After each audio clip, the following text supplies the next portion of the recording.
Well, now that we've talked about how and where you can cast your vote, let's break down this election. Yes, let's do it. Joining us live in studio is Dick Simpson, former Chicago alderman and UIC political professor.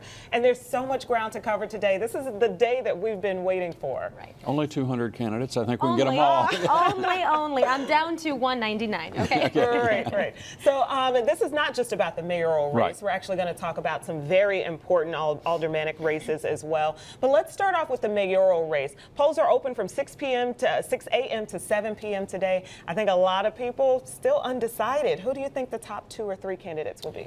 Well, I'll list the main candidates. There are actually more than 2 or 3. All 5 are in the margin of error of all the current polls. In terms of the ones people have heard the most about, like Tony Preckwinkle and Bill Daley, they were leading early and both have been dropping in the polls. Lori Lightfoot has been coming up in the polls, but you also have Mendoza, and then there are a host of other candidates that fall all the way down the list of 14. The important thing today is to vote, because only a few hundred or a few thousand votes will separate, particularly number 2 and 3.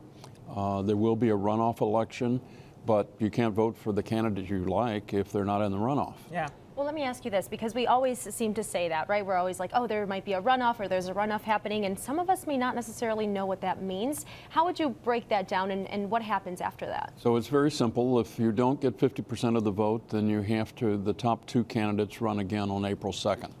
And that's true of the aldermanic elections as well.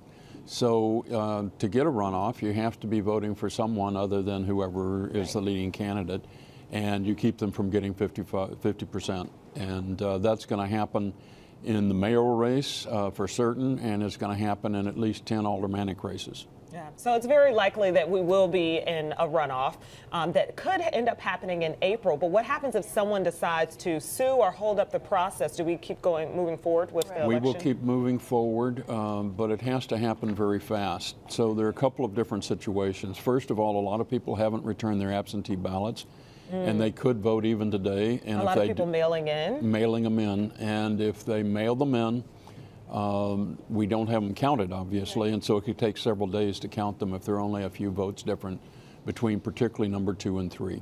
So that makes it more likely that we're slowed down.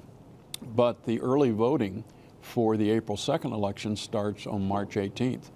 And we could have a situation where we don't know who the candidates are until March 11th and start voting on the 18th. Well, we started this interview kind of messing around with the amount of candidates that are running, and there is a ton. There's 14. So, you know, how do you decide which one you're going for, but also how do you narrow it down? I like the method that was done by a couple of the columnists, and particularly the Tribune. Pretend you're your own survivor and throw them off the island. Get rid of the bottom ones who don't have a chance, even if you like them. Yeah.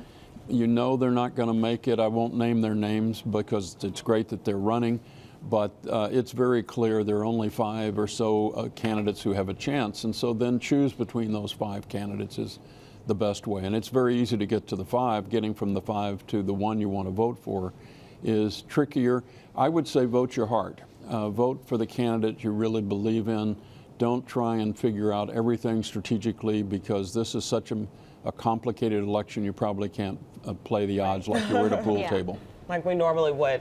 All right, well, I actually got a chance to vote already. There were 4 questions on the ballot. It was pretty simple. It took me about a minute and a half to figure everything out. Very fast. City treasurer was also one of those that was on the ballot. Why is this such an important race? We know Kurt Summers is going to be outgoing treasurer. Right, so it's a vacancy, just like the mayoralty is, and you've got several qualified candidates running.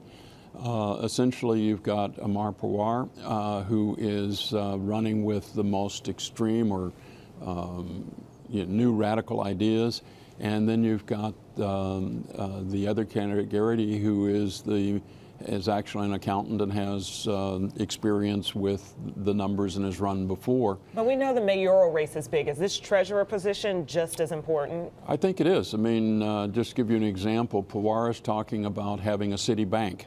I can't tell you how complicated that is, how many years it would take, but it's a radical new idea, and it would change how things work in Chicago and maybe around the country. Just to give you one example, As talking about doing things that would give poor people a check every month.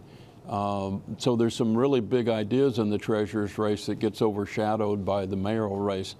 It's one where you do have to think through, do you want the radical ideas or do you want the proven accomplishments of someone who clearly knows the mechanics of doing the job? Well, I was going to say, you know, that's kind of one of the options that I'm like, I don't really know what the treasurer does, you know, and that's when you have to do a little bit of research. Yeah, essentially they pay all the city's bills, but they can do other things. I'll give you one big example. When I was alderman, I put through legislation that helped end redlining because we forced the banks to reinvest in the neighborhoods.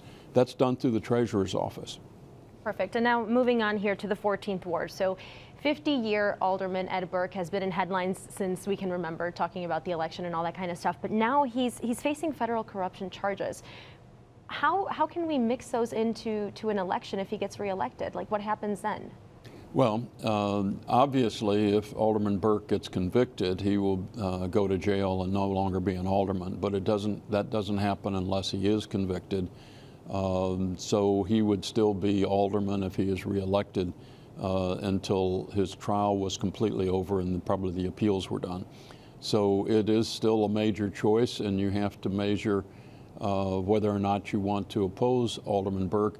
Actually voting for any of his two opponents, they're both out of the Chuy Garcia section of the city. They've been involved in progressive politics, so you've got a pretty clear-cut choice. Essentially, I think most people in the ward would say, well, it's about city services versus new ideas, new momentum, a change in the demographics of the city council, and the question of corruption. Dick, we'll have to wrap in a moment, but I just got to ask you, as a Chicagoan, this just sounds absurd. I think everyone is just frustrated that we keep facing these issues of corruption, and you know Chicago politics better than anybody almost. And so how is this absurd? Is this insane? Like, as voters, should we be outraged? We should. What should be the move moving forward? Well, we are the most corrupt city in America, and Illinois is the third most corrupt state. We came out with a study just a few weeks ago about that.